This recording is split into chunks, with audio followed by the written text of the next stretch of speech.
Hi, this is Meredith Kruse from Our Love Language is Food, and you're listening to the Eat Blog Talk podcast. Hey, food bloggers, are you ready to accomplish your 2023 goals faster than you ever thought possible? If you are nodding your head yes right now, the Eat Blog Talk Mastermind program might be a great fit for you. We are now accepting applications for 2023, and I will let you in on a little secret. If you sign up before the end of November 2022, you can lock in at the current pricing. Go to eatblogtalk.com/mastermind for more information and to apply. Brittany and Terrence are the awesome blogging duo behind plantpowercouple.com, and here they are talking about how the mastermind program can massively boost your confidence and how this can so positively impact your business. If you feel isolated, if you feel like one of the main things that's holding you back in business is like your own struggle with believing in yourself and your own struggle with believing that you can do this, I think you need to do it. I think it's the biggest thing that can change the trajectory of your business. And your mindset. Yeah. Like, it's not just, yes, you learn these things, but you gain a sense of community and support and just like accountability, and you start to believe in yourself more, and you start to be able to like borrow these other people's belief in yourself so that you can build yourself up while you're getting there. Hey, food bloggers. Welcome to Eat Blog Talk, the podcast for food bloggers looking for the value and confidence that will move the needle forward in their businesses. This episode is sponsored by RankIQ. I'm your host, Megan Porta, and you're listening to episode number 368. I have Meredith Kruse with me today. She is going to talk about 10 strategies for sustainable side hustling. Meredith is the photographer, recipe developer, and voice behind Our Love Language is Food. She's also a mom to a very energetic toddler and works full-time in the commercial construction industry, in addition to her food and photography business. She grew up in a tight-knit family in the Midwest, so many of her favorite memories were made around a big table, sharing food that everyone helped to prepare. She started Our Love Language is Food to help aspiring cooks and bakers feel confident in the kitchen so they can bring these types of experiences into their home too. 2022 has been a big year for her side gig. Meredith has turned her passion for food and photography into a thriving side hustle, booking client work equal to nearly half the value of her day job salary by mid-year in 2022. That's amazing. Nice work, Meredith. Thank you. So happy to have you here. Thanks for joining us at Eat Blog Talk today. Thanks for having me, Megan. It's an honor to be on. I've listened to probably all of the episodes, so it's really fun to be here. Yay! And I actually got to meet and hug you in person last year at Tastemaker, which makes it even more cool. Yeah, it's fun. It's fun to see you again here. I know. Okay, I'm super excited about this topic because it's not one that we talk about a lot. A lot of people are like, I need to make this a full-time gig, and that's kind of the theme in our industry. So talking about it as a side hustle, I think, is really valuable. But we want to hear first what your fun fact is. Sure. So I was trying to think of a fun fact that's like applicable to our foodie niche, because I have a lot of like quirks, so I could tell you all kinds of funny things about me. But one thing that goes along with my food journey is that I spent a decade as a vegetarian. So I went, progressively back into eating meat, so vegetarian and pescatarian, and now my husband is quite happy that there's meat back in our diet. But yeah, it was fun, and we still eat a lot of meatless meals. I share some of those as well. I'm pretty passionate about eating meatless at least part of the time. And so if that's something you're interested in, I'm happy to talk about it offline if anyone has questions about being a vegetarian. Yeah, and I feel like the progression is usually different. Like it goes from the opposite, like you eat meat your whole life and then you dive into being a vegetarian. I have a good friend of mine who just did that as well. I hadn't seen her in years, and I just saw her the other night, and we ordered nachos and there was chicken on it, and I was like, oh my gosh, what are you doing? And she's like, oh yeah, I eat meat now. And I was like, whoa, I just never, I don't know, that's not really typical. Do you find that? Yeah, I think everyone's a little bit different. So, I stopped eating meat in college because I lived in a house with a whole bunch of girls, and we did weekly meals together, and one was vegetarian, one of my roommates was vegetarian, and one of my roommates was gluten-free. So trying to cook for our whole house where you can accommodate everyone was kind of interesting and a fun challenge. And then I kind of talked to my roommate about it and decided to try it. And then it stuck for 10 years. And then it kind of, for me, it backed off. I wanted to kind of change up my health routine. And when we were trying to have our daughter, I had some challenges, and incorporating lean proteins back into my diet was helpful for me. Yeah. And it's so delicious. I mean, I do love chicken. if that's your thing, oh gosh, me too. Fish and chicken and a good yummy burger. Okay, well, anyway, thanks for sharing that. That was really fun to learn about you. That I did not know that. So let's talk about your side hustling. And I know you have 10 strategies to talk through how to make side hustling sustainable and work for you if you do have a job that you love and you don't necessarily want it to be blogging to be a full-time thing. You don't have to. But first, I would love to hear just kind of your journey as a mom and working full-time and how you got to this point where you're just okay with having food blogging being a side hustle. Yeah, thank you so much for having me on to talk about this. Like you mentioned, I feel like in this space, you almost feel like you have to be full-time to be successful. And I don't think that's necessarily true. There's just a lot to say for side hustling. If you decide, and eventually you do want to go full-time, that's totally wonderful and exciting for you. But as you embrace the side hustle to start, it's a great time to build your audience, to build your portfolio and increase page views while you're building your brand. And then you can choose from there if you want to diverge into full-time or stay as a side hustle because maybe you love your career. And another thing I wanted to say before we kind of dig into all our strategies, I think keeping it as a side hustle might help keep that passion alive because you have other things you're focusing on. So it gives you time to morph your business and grow organically. You're not rushing, you're not forcing anything because you feel like you have to. I think that's just something really cool to say for side hustling. And then obviously there's the financial side of side hustling. So as you grow your business and start bringing in income, there's a lot of cool things you can do with that because you already have that base structure of an income for your family and your lifestyle.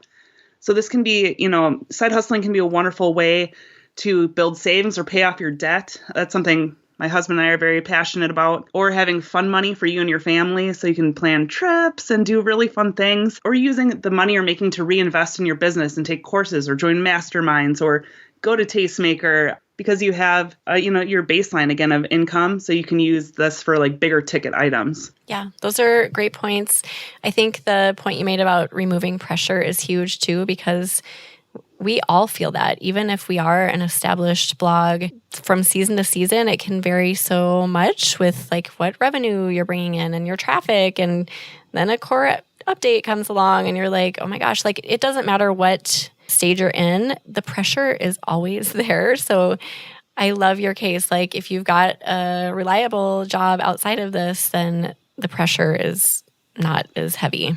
Yeah, and I've talked to some of my girlfriends who have recently made the jump to full-time or in the pandemic times maybe lost their job or, there were cuts. And so they made, the best out of lemons, right? Made lemonade and decided to take businesses full-time. And I think one thing I've seen recurring from a couple of different friends who've maybe been in a situation where they wanted to eventually go full-time, but kind of were forced to go full-time a little earlier, is that they wish they had, had more savings or had grown their audiences more or been able to, invest in those big ticket items like gear and courses before they took it full-time. Because then, now they're worried about taxes and, supplementing their income and that kind of thing. So I think there's a lot to say for being a side hustler, in addition to doing full-time. And I think people can be really successful in whatever they want to do. Yeah. And you're here to represent the side hustle, and it's not a bad thing, not a bad place to be, right? Yeah, exactly. All right. Well, you have some amazing points and strategies for other people who are listening, who just want to be encouraged by you and not feel that pressure. So why don't you talk through those? So what is your number one strategy? Yeah. So the number one I think you can do to make your side hustle sustainable is prioritizing tasks or platforms and giving yourself grace to not do all the things. I know it's hard to look at what everyone else is doing and feeling like you should do this or you should do that. You just need to get rid of shoulds in your life in general and just prioritize, what really matters to you. So for me, in my business, I prioritize my blog and my Instagram. Long-term strategy, I want to get on Mediavine. I'm getting really close. So hopefully by the time this goes on, maybe I'll be on there. But, by focusing on those two platforms specifically, that gives me, less pressure, weight off my shoulders that, hey, Pinterest, I've got that kind of automated. That's kind of working on itself. Awesome. Facebook, I can push a lot of stuff from Instagram there. Again, that just kind of happens organically. I don't have to worry about it too much. And then through Instagram, obviously, folks who side hustle or are getting started in this space, sponsor content is a great way to make money, especially as you're getting started. So right now, Instagram is where I make a lot of money or a lot of connections. So that's a good place for me to focus on. Yeah. So really like choosing your platforms, choosing where you want to be, and then trying to automate the rest or just ignoring the rest. Yeah. TikTok is super half-hearted for me. I go on and recycle some of my reels there when I'm feeling like it or I remember. I know it's really worthwhile for a lot of people. So that might be a platform people want to focus on. And I know brands are getting more excited about TikTok. But for me, I just personally don't enjoy TikTok as much. So I don't spend too much time there. Eventually, maybe I will. And I mean, I have a presence there, but it's not huge, right? Right. And I think that is something that a lot of us do. Like we know we have to be, like we have to have an account basically. But as far as how much time you invest in it, it really can vary and things won't explode. TikTok is not going to like shut down because you don't log on in a couple of weeks. And that's okay. You can have an account and not show up every day or consistently, right?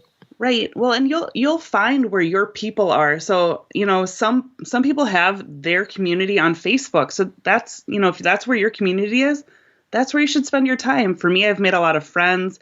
I, have a lot of DM conversations going all the time in Instagram because I've made friends there. I've made connections there. And that's just been a really good space for me. But if that's TikTok or Twitter, I don't know if anyone uses Twitter, but if they do, way to go. I don't know either. If you're out there, let me know. Every once in a while, I hear someone say, I found this on Twitter. I'm like, really? Interesting. I've just never used Twitter, so I did not focus on that for my blog either. Yeah, same. And then also to go along with this, Meredith, is like having grace with yourself to not feel the pressure to do all the things and just being able to set some things down and being 100% okay with it.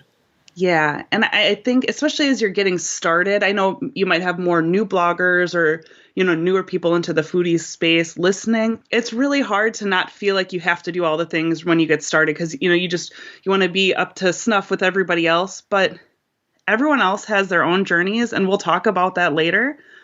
What you need to do is do something that continues to make this fun for you and something that you can keep doing. Because if you are burning yourself out trying to be everywhere all the time, you're not going to have that fun passion part of it, which is probably why you started.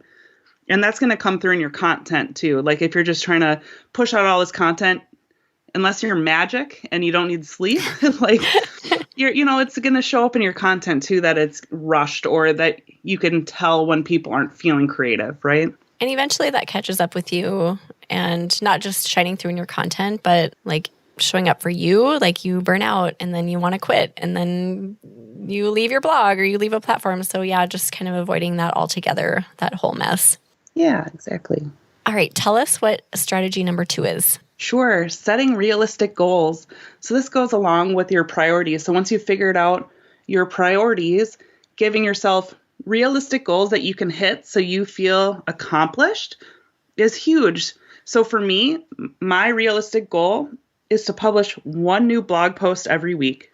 Sometimes I publish 3 and then I feel like a superhero and it's amazing. But having a realistic goal where I'm like, I know I can get 1 out every week and I can beat that goal and feel really awesome when I do, but not setting myself up for feeling like I'm failing by saying, hey, I have to get 3 posts out a week and they have to go out Monday, Wednesday, Friday at 10 a.m. Like if you're over structuring, and I don't want to say dreaming too big because I want you to dream big, but if you're not setting yourself up for success, you're going to feel that. And again, it's going to start weighing on you. So disappointment, right? It'll lead to disappointment. Right. And I love when I beat my goals and I'm like, yeah, I published 2 posts this week. I feel amazing.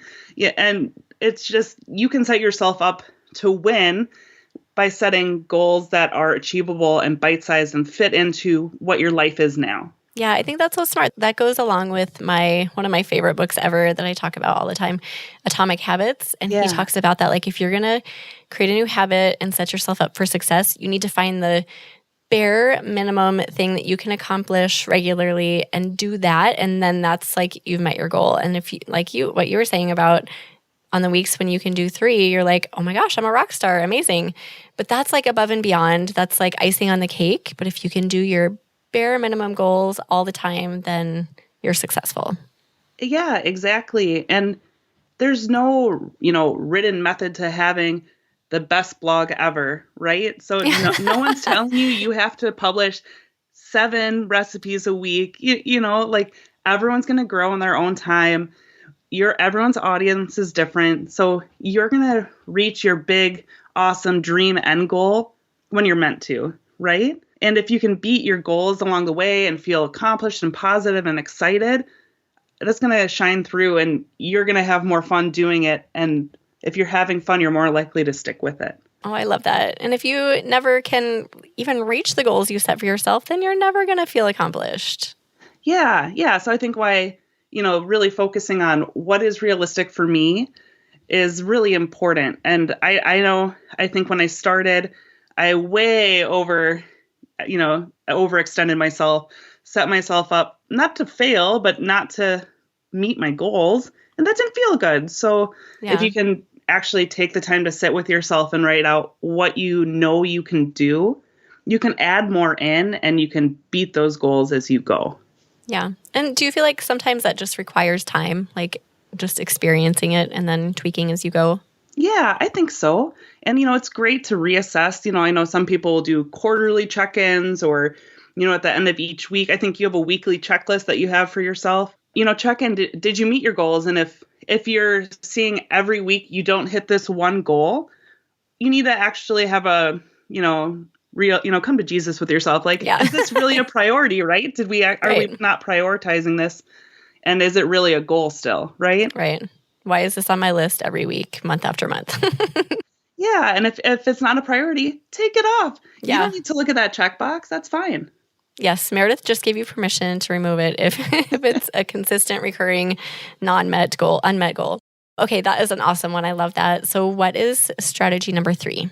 I think this one is maybe a little harder one to swallow, but recognizing that sacrifices will be required if you're trying to add something new to your life, right? So if you want to add a business that takes 20 hours of your time every week, what 20 hours of stuff that you've been doing are you not going to do? Or are you going to deprioritize to now prioritize your business? If you're working full-time or you're a stay-at-home parent who's parenting full-time, you're likely working nights and weekends or in those gaps. So if you're a mom, maybe there's nap time. I wish my kid had a consistent nap time. I miss those. I know. I miss those too. Those were so great. But, something's got to give. So do you not go out to Tuesday night tacos with your girlfriends because you're going to work? Or, are you going to do half-hour exercise routines instead of 2-hour exercise routines at the gym? Or, what is going to shift in your life to accommodate this? And I think as you grow in your business, you're going to become more proficient and things will pick up and maybe, those things that you have to sacrifice will change or they can come back or you can add them back into your life. But you also need to be, upfront with yourself too. So, for me, oftentimes I'm sitting with my husband and, watching TV and working, right? So I can type while we watch the Great British Baking Show or, whatever we're binging at that time, right? Yep. But, we don't have game nights as often as we used to. And he's super supportive about it. And some weeks we just say, hey, you know what, we just need time together and we're going to put the computers away. But, that's something we sacrifice so that we can build this business together, right? Yeah, and to be on the same page, I think is so important. I have a supportive husband as well, and I always say, thank God. I don't know what I would do if I probably wouldn't be where I'm at, honestly, if he weren't supportive of just what you're saying. Like sometimes at night I have to open my laptop and he just sees the bigger picture along with me. And I think that's another piece of that is communicating with your spouse or friends or whoever you're sacrificing your time, with, like, what is your end goal? What is your big dream that you're trying to accomplish so that it's not just like, oh, Meredith is opening her computer again, like he knows what you're trying to accomplish.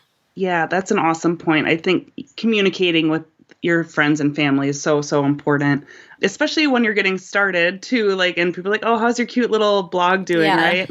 I still get that, by the way. Like 10 years later. Yeah. Yeah. Yes. Yeah, just like over communicating. Like, this is really important to me. It's not just a cute little hobby.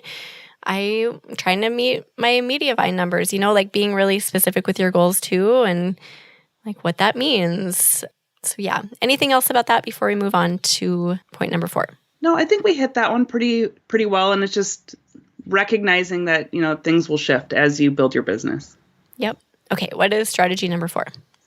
I love this one. Only taking on projects that align with your brand and beliefs and that pay you money. If you have a full-time income, you do not need to do work for product. You do not need to take $100 jobs. You do not need to take a whole bunch of small paying gigs. Like you have a foundation of income to live your life. You don't have to take those crappy jobs. And I know that's contentious probably. No, it's not.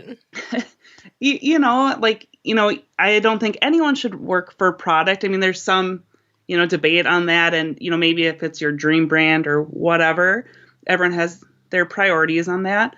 But if you have a full-time income, you should, price the time it's going to take to do a project. Like, again, I've done one job when I got started for $100 and it felt crappy. Yeah. And it just it's not fun to do that. So, really know your worth, know what your work is worth, know what value you're creating for others, and get paid for it. Yeah.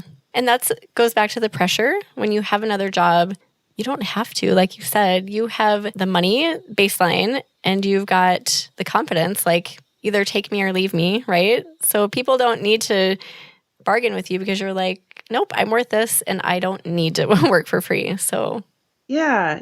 And I think a couple of great resources for this. You can follow their platforms and they have different programs if you're interested in that. But 10K Under 10K shares a ton of great love them. information. Yeah, Kim and Chelsea are so fun. Yes. And The Confident Pitch, which is by Eat More Cake by Candace. I've actually done her pitching program. They're both fantastic. You can get a ton of free knowledge from them just on their platforms and on their email lists. And you can choose if you want to pursue more from them. But help them, use them to help boost your confidence and know that your work is worth all the time you put into it and you're providing value.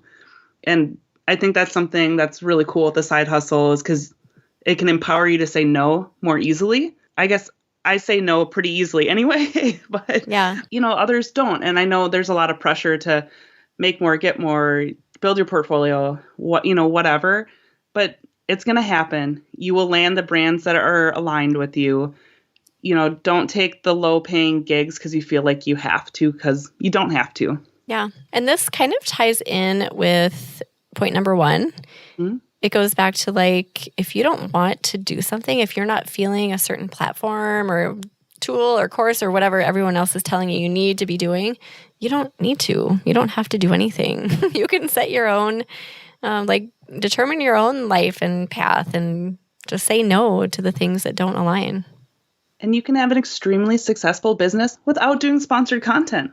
So right. If you aren't finding that, it's aligning with what you want, I mean, you need to price yourself reasonably. You can't say, I need $1 million to do this job, right? Come on. Right? There's good tools. Tastemaker has a great spreadsheet. So you can have a gut check that's free on their website. But, be in line with your peers. But you don't have to say yes to every opportunity that comes your way. Yep. I've used him as an example in a handful of episodes, so he's probably like, thank you, Megan. But a blogger friend, Bob, he doesn't do social media, like at all. He doesn't even I don't think he has an Instagram account. And he is hugely successful. So I always go back to him. If he can do his business and run it successfully without an Instagram account, oh my gosh, that's like permission for all of us to do just what we want and set down the things that we don't want. Yeah, that's amazing. And, maybe you want to be an influencer and you don't want to blog. That's totally okay. I know several girls who do that and they're killing it. Like they're making a ton of money just doing the Instagram and TikTok because that's what they're passionate about. So you can really fit your business to what works for you. Right. Meredith is giving you permission to do that and set the things down that you don't really want to do. I guess we have to retitle this whole episode. Meredith gives you permission to do what's right for you. Parentheses, permission for Meredith. What is strategy number 5? I think this is just a good lesson for all of life, but don't compare your journey to anyone else's. And especially in the age of social media, that is so hard. But I would say 99% of what you see online is people's highlights reel, right? Like you're just seeing the best of the best. You are, you don't know any of their backstory unless it's a good personal friend, right? So it's not worth you losing sleep over because so-and-so is so much ahead of you. You don't know what is happening in the background. You don't know what they've sacrificed to get there. You don't know that they're in crazy debt, right? Like you have no idea that beautiful mansion house that they have that you wish you had. Maybe they're house poor. You have no idea. So I think that's just something to remember, especially in this space where you see friends getting all these brand deals. Maybe they're not getting paid what you would get paid, right? So you just got to kind of take everything with a grain of salt and cheer on your friends who are doing awesome and just do your thing. Taking a really quick break here to chat Rank IQ food bloggers.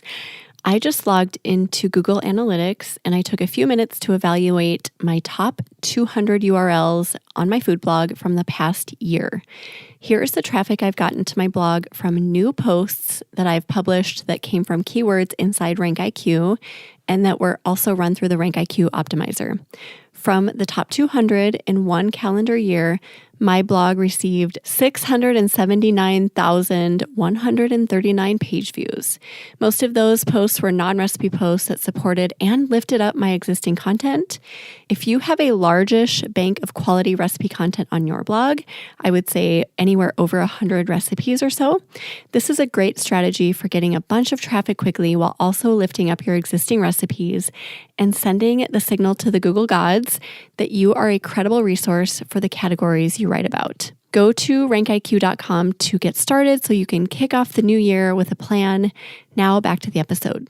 I think this is my favorite point so far, and it's so important. It's so easy, isn't it, to get in this space and look around for like 5 minutes and be like, oh my gosh, everyone is doing better than I am. I don't stand a chance. I hear that so much, Meredith. People are like, why would I think that I can come in here and make a name for myself when everyone else is better or making more money or getting the better brand deals? But this point is amazing because you don't ever know what people are going through. You don't know their background. You don't know anything about what is behind those highlight reels. Yeah. And I mean, what you said is really going to tie into one of the points to talk about later about your mindset, because you know what, there is space for you.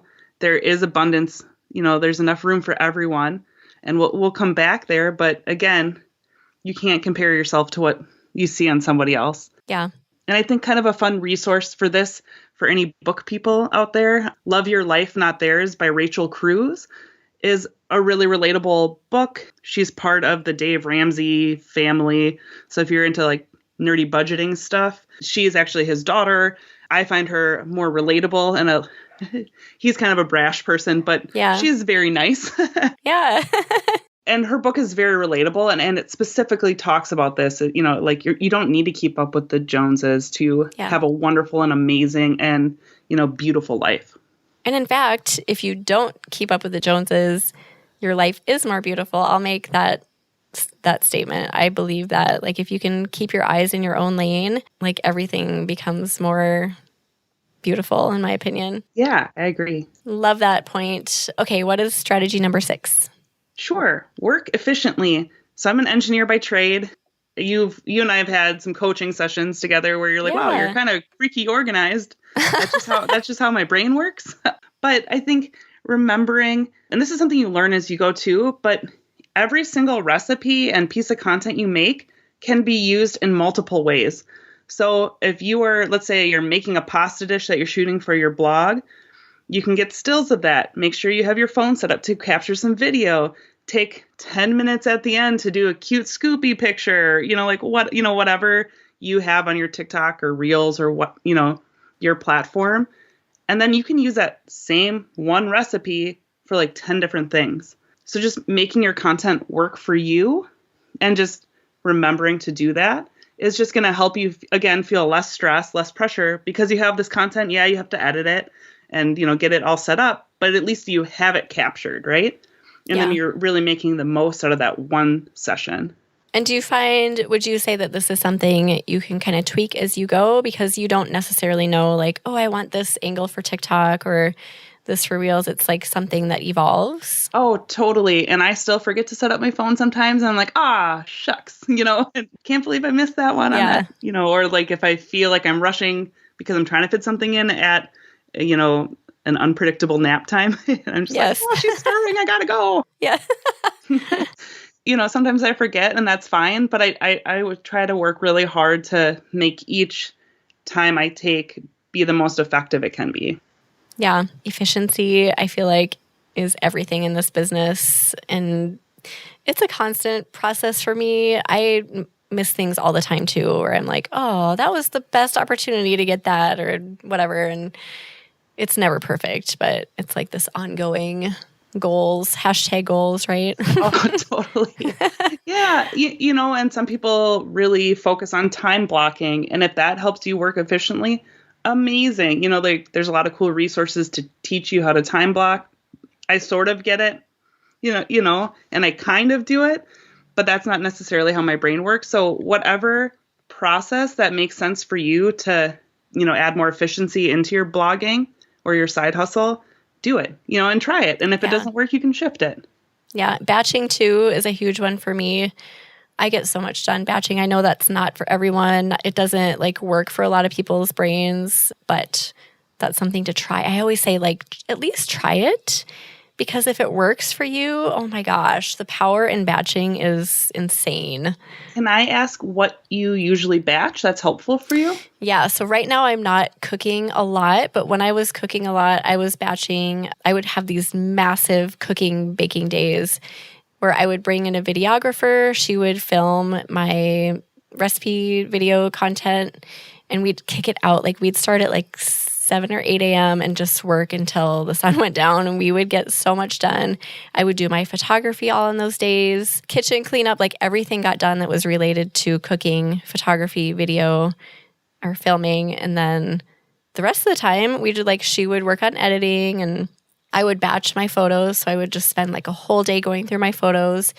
Also now I batch writing. So I'll do roundup posts. I just get in that groove where it's systematized, and I can just pop through and add FAQs or keyword research. I get into the groove with keyword research as well.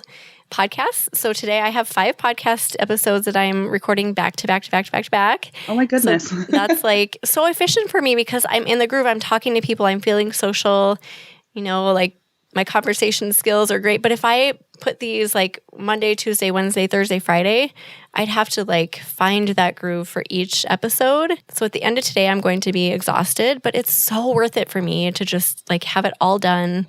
I don't have to think about it for 2 weeks now, just things like that. I try to think through every major part of my business that I do. Can I batch this? If yes, then I try it. That's awesome. And I think that's a great thing for people who are already crunched for time too, right? Figuring out how you can do that. So, again, if you put all your writing together or, on Tuesday nights, you write 3 of your blog posts for the month, that's amazing. Yeah. And it's, like I said, it's not fun always. It's not easy. Today's not an easy day, but at the end of it, you're like, oh, thank God that's done for a while. It just feels good and accomplished. But yeah, whatever works for you, you have to learn that whatever efficiency means for you. I think it's different for everyone, right? Yeah, for sure. Yeah. Okay. Clearly, I loved that point too. I love efficiency and the comparison thing. So what is strategy number 7? Sure. Finding ways to multitask or get learning into your daily routine. So for me, I have a pretty long commute to the job site I'm on currently. So that's my learning time. I listen to podcasts to and from my day job. So I get an hour to an hour and a half of learning every single day, which is really, really fun and powerful. And for me, I feel like I've read thousands of books by just listening to people's free content, right? Yes. And there's so many ways you can do that. If you have a lunch break, can you do a course module that you're doing? Maybe that's a good time to fit that in. Or some people I know like to have podcasts in while they walk their dog because, Fluffy has to go out every day, right? Yeah. So, that can be something that works for you. And just finding those little nuggets of time where you can do that. I am not a person who can listen to podcasts and like do my work, but depending on what your day job is, you might be able to listen to podcasts while you're doing data entry or grading papers or, whatever it is that you do. And it depends on you as a person. My best friend's husband literally listens to podcasts all day. And he listens to sports. It would drive me nuts, but he loves it, right? Like, he's listening to sports podcasts. But, just finding times to just continually learn and grow in your just day-to-day is a wonderful way to fit that in. Yeah, I love that so much. I have a question for you. Do you ever get to points where you're like kind of tapped out or like full of learning and just need like a commute that's quiet or music or something like that? Yep, 100%. Like if I've just had a day on my way home, that's probably when I'm more likely to just turn on music. Yeah. Because sometimes you just need to turn your brain off. And again, that's giving yourself grace to not feel like you have to listen to podcasts on your drive, right? Yeah. You listen to yourself, listen to your body and say, hey, I just need like 90s today and I'm just going to groove to that on the way home. Yeah, totally. I feel like I go through seasons like that where it'll be 2 weeks and I'm like, oh my gosh, I haven't listened to a podcast in 2 weeks. Is something wrong with me? But I think I just get to this point where I'm kind of tapped out and I am listening to myself. Like clearly I need a break for whatever. I'm just like filled up. I can't take any more right now. But then I get back into it eventually. And so just not to be hard on yourself either and not to push it like, oh, I have to, like get in my car and I have to be listening to podcasts. Yeah, that definitely happens to me. It's like a seasonal thing. Well, and I think that's a great point with creating content too. Like if you need we're going to talk about this again later, but like if you need a week off, take a week off. Your blog is not going to implode. Yes. Your social media won't fall apart. Like if you need time off, do that for you. And that's totally okay. Give yourself the okay to take time off. Yeah. Grace. This is like a subtopic of our talk today. Grace, just having grace. Okay, let's go on to number 8. Sure. Being creative about income streams. So I kind of mentioned this earlier, but you don't have to do what everyone else is doing to make money in this space. There's so many fun and different ways you can, make an income doing what you're doing. And it's good to have multiple income streams. So even before you can get ads on your blog, you can do sponsored content. That's kind of an obvious one for people. But you can freelance. So you can freelance for businesses or other bloggers. A lot of people, shoot the recipes for other bloggers because they love photography. And, I think you've started getting some of that done on your blog, Megan. Yeah. And, that helps you too, right? Oh my gosh, it's huge. Yeah. So that's, something amazing you can do. You can create courses or a downloadable resource that people can purchase from you if you're an expert on a topic. That's a cool way to do things. People sell stock images. So, some of those cool pictures that show up on your desktop, somebody took that. So you can sell those. I know Jenna just talked about this on one of the recent podcast episodes you did, but Pinterest rewards, Facebook Reels benefit, the Instagram Reels benefit. If you qualify for those and that's something that interests you, try it. And if it's not working, you can always stop. Yeah, and they can be really lucrative too. And people discount the ratio of like time invested versus money you get back. It can be very rewarding if it's worth looking into. Yeah, for sure. I know you have been doing really well on the Pinterest, idea pin reward. Yeah. I did really great the first month I did it. And then I didn't read all the rules the second month. So I didn't, that's on me, but I'm going for it again this month. Yeah. So just make sure you know what qualifies each of those things. Right. Yep. But some people make a ton of money on the Instagram Reels too, right? Or Facebook Reels. I know that's another opportunity out there. So it's something you can consider. You can do VA work. People always need VAs, right? Oh my gosh. It's so true. Yeah. So like if you love to write, put it out into the universe and see who needs help getting their blog post written, right? Yep. Or Facebook link dropping. Since the summer, I've hired a VA to help me with that because I know for my long-term goal of growing my blog, backlinks are important. Yeah. And I was sporadically doing it and I found someone who can help me do it. So for what is worth it to me, it's not a high cost. And I get like 100 links dropped throughout the Facebook groups each month. Yeah, that's amazing. Yeah, and I mean, I don't necessarily get a backlink from all of those, but it gives me an opportunity to get a backlink and I don't have to focus on it at all. So there's lots of cool things you can do. So much opportunity. I'll just put this out there. I get probably at least 3 DMs a week about web stories. Megan, who do you know who creates web stories? And I don't know. I'm running out of people because there's so much demand for it. So if you are a blogger who loves to create Google web stories, please let me know. And there's some money in the bank for you because I have a long list of people who are lined up. So that's awesome. Yeah, I know web stories are really important and they can really help you grow. They've been helping me. I know we talk about it on this blog a lot. So get in on those and again, make money on it if you love to do them. Yeah, and they're not that hard. It's simple. Once you get into a groove, they're pretty simple, easy to make. So that is an opportunity right there for anyone listening. Okay, what about number 9? We kind of touched on this earlier, but I want to hear more. Yeah, so mindset. I feel like mindset is one of those terms that's getting used, overly used right now.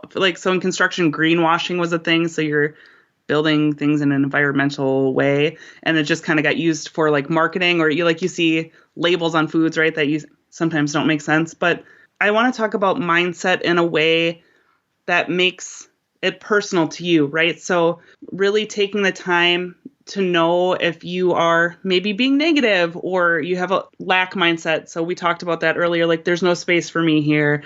There's no room for me to grow, blah, blah, blah, blah, blah.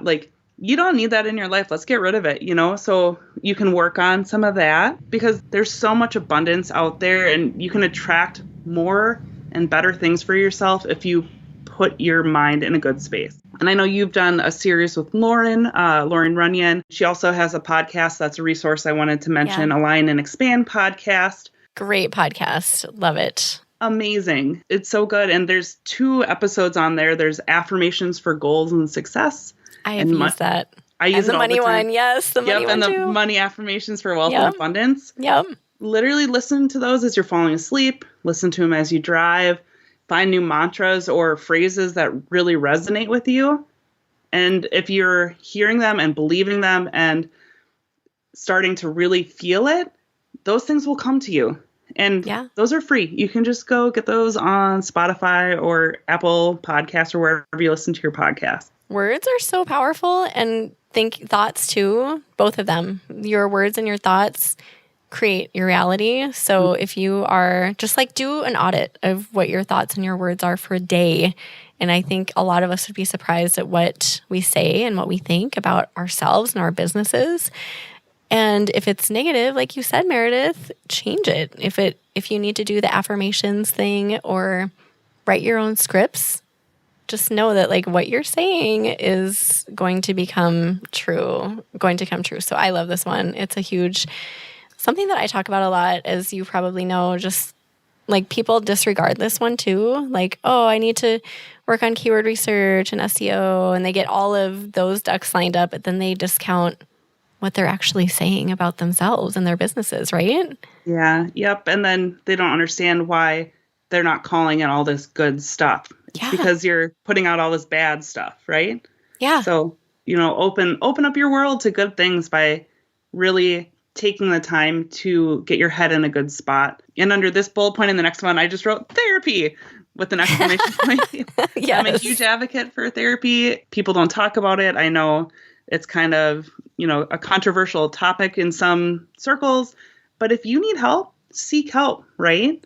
I think it's important. It has changed my life personally, especially postpartum. I had a lot of anxiety stuff happen. There's a lot of hormones going on there.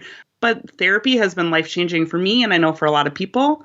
So I'm going to be here, again, to give you permission, right? Yes! So if you need help, if you need help, seek it out. And, if you ever have questions about therapy, I am not a therapist, but I'm happy to, talk to you about my experience because I know some people aren't open to doing that. Yeah. So if people just hey, what do you really do in therapy? I can tell you what I've done in therapy. That's fine. But I just wanted to put that in mindset because I think, if you can heal past traumas or heal things that maybe you don't even know exist in the back of your mind, right? Your life can change for the better. Yeah. I appreciate you bringing that up, and thank you for sharing that. I think it is a topic that we need to talk about more, and I don't really know why it's a topic that we feel like we can't talk about, because it's a good thing. It's there to help you and help you grow. And so, yeah, I appreciate that. Thank you, Meredith. Yeah, you're welcome. I'm here to tell you mental health matters. Woohoo! It does. It so matters. We need to have a follow-up episode on that because it's so important. Yeah. If you want to be a successful human, but like a successful food blogger and business person, it's so important. Yeah. And I mean, if you're not ready to do therapy, that's okay. But, look at other ways you can better yourself. So, I mean, another resource I had written down here is like, You Are a Badass at Making Money by Jen Sincero. I actually don't love her writing style personally, but it's has wonderful points in this book, right? Yeah. And to help you really kind of dig into, I heard this growing up and that's actually affecting me as an adult, and kind of finding those things and digging those things out. And I think she has a whole series that you can get into, but there's other books like that too, or podcasts like that you can listen to. Or Lauren, she has her embodied framework program. Like I was in her first cohort and that was life-changing for me. And I know as we're recording this, she's just starting her second cohort. And it's fun because I know all of the women who are doing it because I talked about it so much. So awesome. I have several friends doing it now. And even after their first one, they're like, oh my gosh, this is amazing. So yeah. If, therapy scares you or doesn't fit for your lifestyle, that's fine. But I think no matter who you are, you can look into yourself and ask yourself big questions to improve your life and your business and everything. So well said. So that kind of leads to number 10, which is self-care and breaks are important, even when you're grinding. So, we've talked about this a little bit, but taking care of yourself is not selfish. You cannot pour from an empty cup. So if you're filling your cup alongside building your business and your work and momming and, whatever else you have going on in your life, you're just going to show up as your best self. So for me, one of the things I was originally sacrificing that I realized was hurting me as a person and business owner was I wasn't exercising. Exercise has always been a huge part of my life, but I think through being a new mom and a pandemic and all that just kind of fell to the wayside. And then I was trying to build my business and I wasn't prioritizing exercise. And now I'm exercising 3 days a week and feel like myself and feel better. And I feel like I'm showing up better than I was. Yeah. Yeah. So for you, maybe that's yoga. Maybe that's just a me day. Maybe that's going to get a pedicure or taking 30 minutes to read a book every night. Whatever it is for you that fills you up and makes you feel good, adding that again to your priority list. Self-care should be a priority. It's not all facials and, bubble baths or whatever, right? Like it can eating a healthy meal. It can be, taking a walk with my dog, holding hands with my husband, whatever it is. Like make sure you are also integrating that into your life and making sure life continues to happen even while you build your business.